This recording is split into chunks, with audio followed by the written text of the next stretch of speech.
ಧರ್ಮದ ದಾರಿಯಲ್ಲಿ ಬೆಳೆದವರಿಗೂ ದಿಕ್ಕು ತಪ್ಪಿಸುವಂತ ಪರಿಸ್ಥಿತಿ. ಆ ರೀತಿಯ ಹಗತನ ಸಾಧಿಸಿ ಹೊಡೆದುದರಲ್ಲ. ನಮ್ಮಣ್ಣ ಏನು ತಪ್ಪಾಡಿದ,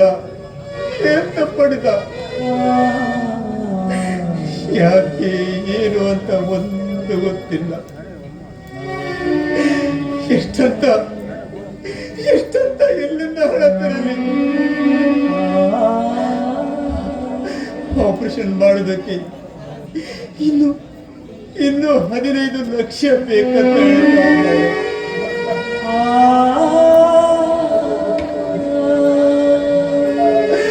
ಆದ್ರೂ ಮಧು ಕುಡಿಯುವುದು ತುಂಬಾ ಗಂಭೀರ. ಒಂದು ವೇಳೆ ಬದುಕಿದ್ರು ಮೊದಲಿನ ಸ್ಥಿತಿಯಲ್ಲಿ ಕಾಣೋದು ಕಷ್ಟ ಎಂಬ ಮಾತು ಬೇರೆ. ಏನೇ ಇರಲಿ, ಹಣದ ವಿಷಯವಾಗಿ ನನ್ನ ಕ್ಲಾಸ್ಮೇಟ್ ಶೋಭರಾಜ್ ಹತ್ರ ಫೋನ್ ಮಾಡಿ ಮಾತಾಡಿದೆ. ಇಲ್ಲೇ ನಿಂತಿರು, ಬೇಗನೆ ಬರ್ತೀನಂತ ಹೇಳ್ತಾರೆ.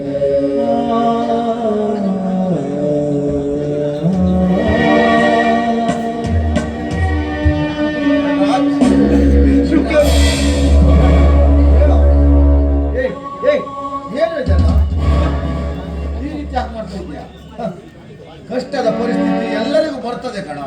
ಹಾಗಂದ್ಮೇಲೆ ಈ ತರ ಕಾಲಿ ಬಿಡೋದ? ನೋಡೋ, ದುಡ್ಡು ಜಗಳ ಇದ್ರು ಸಹ ಯಾರಿಗೆ ಏನು ಮಾಡ್ಲಿಕ್ಕೆ ಆಗಲ್ಲ ಕಣ. ನೋಡೋ, ಅದರಲ್ಲಿ ನೀನು ನನ್ನ ಕ್ಲಾಸ್ಮೇಟ್ ಅಲ್ವಾ, ಈ ತರ ಆಗಿ ಖಾಲಿ ಬಿಡೋದು ಸರಿಯಲ್ಲ. ಸರಿ, ಈಗ ಅಣ್ಣ ಹೇಗಿದ್ದಾನೆ? ಅದೇ ಆಗ್ಲೇ ಹೇಳಿದನಲ್ಲ. ಸಮಾಧಾನ ಮಾಡ್ಕೋ. ನೋಡು ನಟರಾಜ್, ನಿನ್ನಣ್ಣ ಮೋಸ ಹೋಗ್ಬಿಟ್ಟಿದ್ದಾನೆ. ಆ ವಿಷಯ ನಿನಗೆ ಗೊತ್ತಿಲ್ಲ. ಬಿಡು ಅದೆಲ್ಲ. ಏನು ಮೋಸನ? ಏನದು ಶೋಭರಾಜ್, ಏನದು ಹೇಳು. ನೋಡೋ, ಏನು ಇಲ್ಲ ಕಣ. ನೀನೇನೋ ಹಣ ಬೇಕಂತ ಹೇಳಿದ್ಯಲ್ಲ, ಎಷ್ಟು ಬೇಕಾಗಿತ್ತು ಹಣ?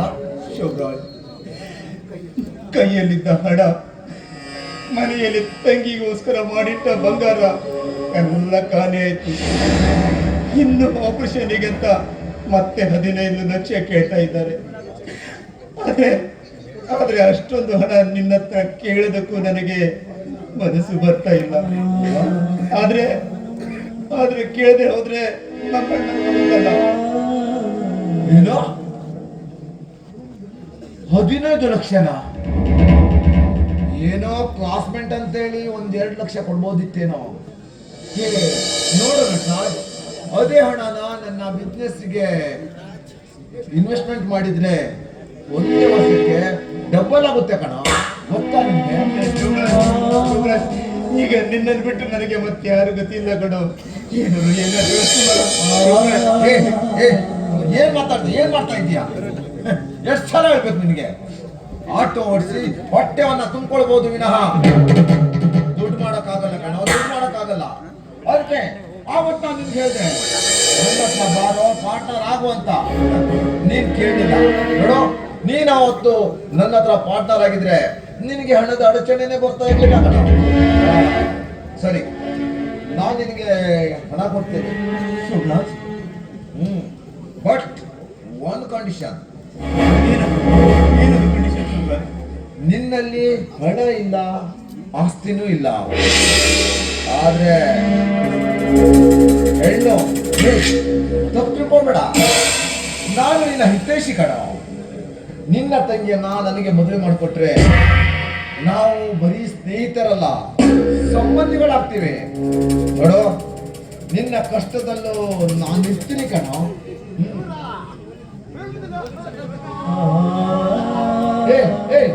ಯಾಕೋ ನಾನೇನೋ ರೊಪ್ಪೆಂಟಪ್ ಅಂತನ? ನೋಡೋ, ನಿನ್ಗೊಂದು ಹೇಳ್ತೀನಿ ಕೇಳು. ಈ ದುನಿಯಾದಲ್ಲಿ ಬದುಕಬೇಕಾದ್ರೆ ರಫ್ ಅಂಡ್ ಟಫ್ ಆಗಿ ಇರಬೇಕು. ನೋಡೋ, ನಿಂತರ ನ್ಯಾಯ ನೀತಿ ಅಂತ ಬದುಕಿದ್ರೆ ಏನು ಪ್ರಯೋಜನ ಇಲ್ಲ.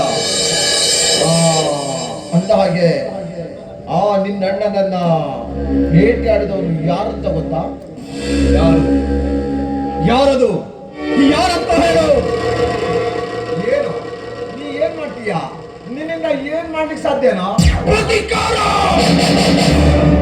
ಪ್ರತಿಕಾರ ರಕ್ತದ ಬಾಗುಲಿ ಹಾಕಿ ನಾನು ಬದುಕನ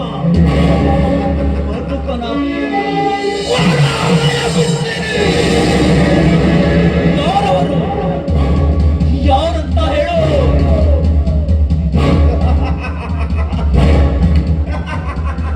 ಯಾಕೆ ಯಾಕೆ ಯಾಕೆ ನಗ್ತಾ ಇದೀಯಾ?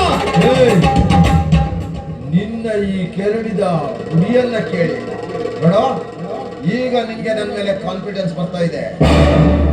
ನಿನ್ನ ಅಣ್ಣನನ್ನ ಬೇಟೆಯಾಡಿದ್ದು ಬೇರೆ ಯಾರು ಅಲ್ಲ, ಕುಬ್ಜ ಹಾಗೂ ಅವನ ಗ್ಯಾಂಗ್. ನಿನ್ಗೆ ಸಾಥ್ ಕೊಟ್ಟವನು ಆ ಶೇಷಾದ್ರಿ. ಕಾರಣ ಇಷ್ಟೇ ಕಣ, ಅವನ ಮಗಳನ್ನ ನಿನ್ನಣ್ಣ ಪ್ರೀತಿ ಮಾಡ್ಬಿಟ್ಟ ಅನ್ನೋ ಕಾರಣಕ್ಕೆ.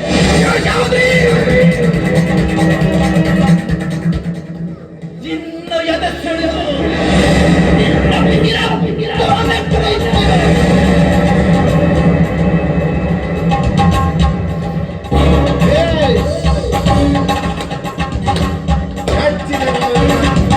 ಕೆಚ್ಚನ್ನ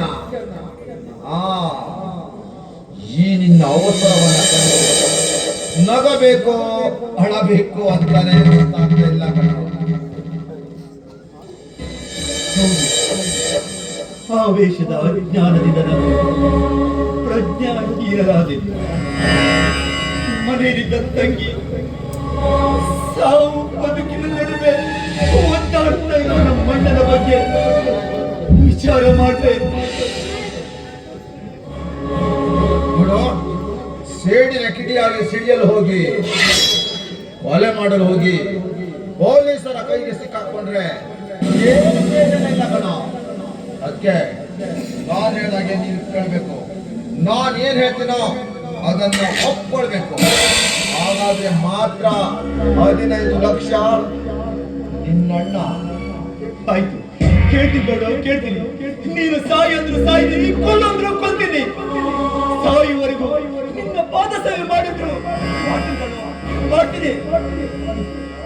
ಮೊದಲು ಈ ಹೆಂಗಸರಾಗಿ ಹೇಳುವುದನ್ನ ಮಾತ್ರ ನಿಲ್ಲಿಸು. ಜೀವನದಲ್ಲಿ ಮುಂದೆ ಬಾರೋ, ಮುಂದೆ ಬಾರೋ.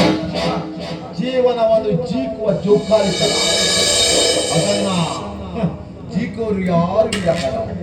ನಮ್ಮ ಜೋಕಾಲಿಯನ್ನ ನಾವೇ ಜೀಕೊಳ್ಬೇಕು. ನೋಡೋ, ಸುಖ ಶಾಂತಿ ನೆಮ್ಮದಿ ಕಾಣುವ ಕನಸು ಕಾಣುವವರಿಗೆ ಬದುಕಿಲ್ಲ ಕಣ. ನೆಮ್ಮದಿಯವರಿಗೆ ಮಾತ್ರ ಬದುಕು. ನೆನ್ಪಿಟ್ಕೋ. ಹಾಗಾದ್ರೆ ನಾನೇನ್ ಮಾಡ್ಬೇಕು ಶಿವರಾಜ್? ನಾನೇನ್ ಮಾಡ್ಬೇಕು?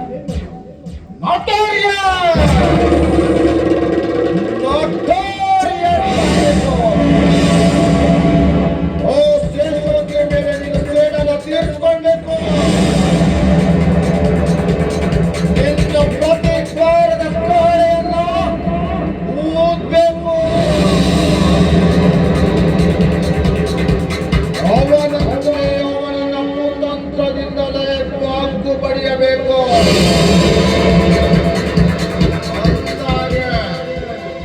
ಇನ್ನು ಮುಂದೆ ನಿನ್ನ ಹೆಸರು ಬರೀ ನಟರಾಜನಲ್ಲ, Notorious Natra!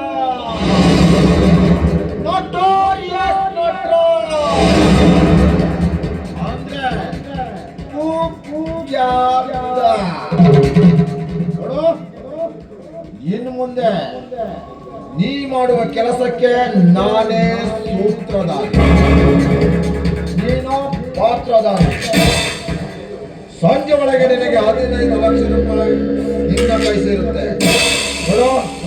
ನೆನ್ಪಿಟ್ಕೋ, ನಿನ್ನ ಮಾನ, ನಿನ್ನ ತಂಗಿ ಹಾಗೂ ನಿನ್ನ ಪ್ರಾಣ ಎಲ್ಲ ನಿನ್ನಲ್ಲಿ ಒತ್ತೆ ಇಟ್ಟಿದೀಯ. ಅಂದ್ಮೇಲೆ ಇವತ್ತಿಂದ ನೀನ್ ಯಾರು? ನಾನು ಹೇಳೋ ಯಾರು?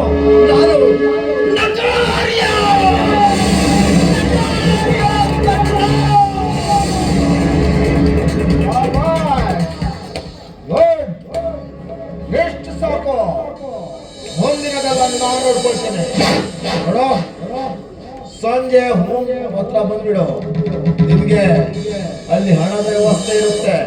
ನೋಡೋ, ಮತ್ತೊಂದು ವಿಷಯ, ನಿನ್ನ ಅಣ್ಣನ ಹತ್ರ ಯಾರಾದ್ರೂ ಇರ್ಲಿಕ್ಕೆ ವ್ಯವಸ್ಥೆ ಮಾಡ್ಕೊಂಡೇ ಬಾ.